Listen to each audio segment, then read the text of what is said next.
Halo semuanya, perkenalkan saya Gay Sandia dengan NIM 2408010805. Saya dari Fakultas Hukum, ingin memberi kalian tutorial memanah. Sebelum kita masuk ke dalam tutorial memanah, kita harus mengetahui dulu alat yang dipakai dalam memanah, yaitu kompon. Alat ini dipakai sebagai komponen utama dalam memanah, guys. Selanjutnya ada visir. Visir ini adalah alat untuk kita membidik target, guys. Nah, yang dua ini stabilizer, ada yang panjang dan ada yang pendek.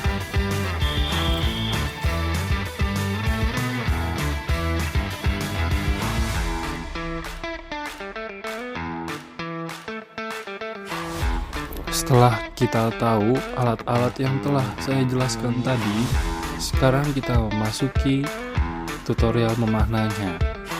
Ini dinamakan gerakan setup.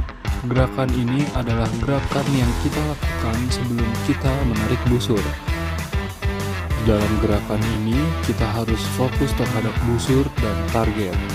Karena di dalam gerakan ini kita harus fokus, dan yang paling penting kita harus percaya diri agar panah itu bisa masuk ke dalam target.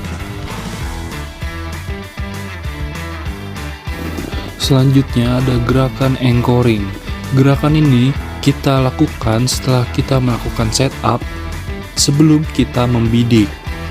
Gerakan ini sangat amat perlu fokus yang tinggi karena kita harus memastikan tangan kanan dan kiri kita itu sama agar bisa melepaskan busur dengan enak. Selanjutnya ada gerakan aiming. Di dalam gerakan ini kita membidik busur kita ke tengah target agar saat melepaskan panah itu bisa melesat masuk ke lingkaran 10. Di dalam gerakan aiming ini kita memerlukan fokus yang lebih agar bisa melepaskan panah dengan baik.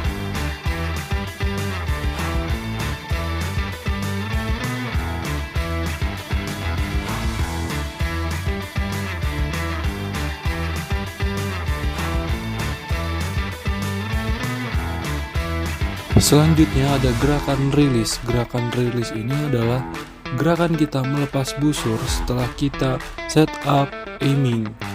Di gerakan ini kita harus benar-benar memfokuskan tenaga kita di tangan kanan dan kiri agar busur bisa lepas lebih baik.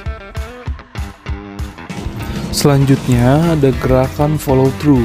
Gerakan follow through ini dilakukan setelah kita melakukan setup, aiming, release, baru kita melakukan gerakan follow through. Gerakan follow through ini adalah gerakan saat kita menjatuhkan busur ke depan. Gerakan ini kita perlu memfokuskan tangan kanan dan kiri kita agar bisa lurus, agar busur yang kita jatuhkan itu jatuh ke depan, tidak ke kanan, tidak ke kiri.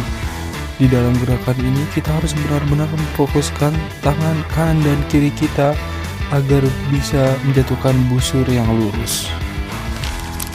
Baik guys, itu semua tadi adalah tutorial memanah kompon.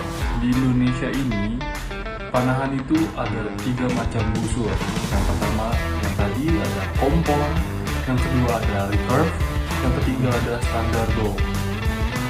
Di Indonesia ini, di kejuaraan-kejuaraan nasional biasanya kita memakai 3 divisi itu, kompon, recurve, dan standar bow. Tetapi jika kita sudah mewakili Indonesia dan bertanding di luar, bertanding untuk memenangkan juara dunia seperti SEA Games, Asian Games, Olimpik, kita hanya memakai 2 busur, yaitu busur kompon untuk SEA Games, Asian Games, dan World Cup. Sedangkan recurve ini mencakup semuanya dari SEA Games, Asian Games, Olimpik, serta World Cup. Jadi mungkin cukup sekian penjelasan tutorial memanah dari saya. Kurang lebihnya mohon maaf. Assalamualaikum warahmatullahi wabarakatuh. See you guys.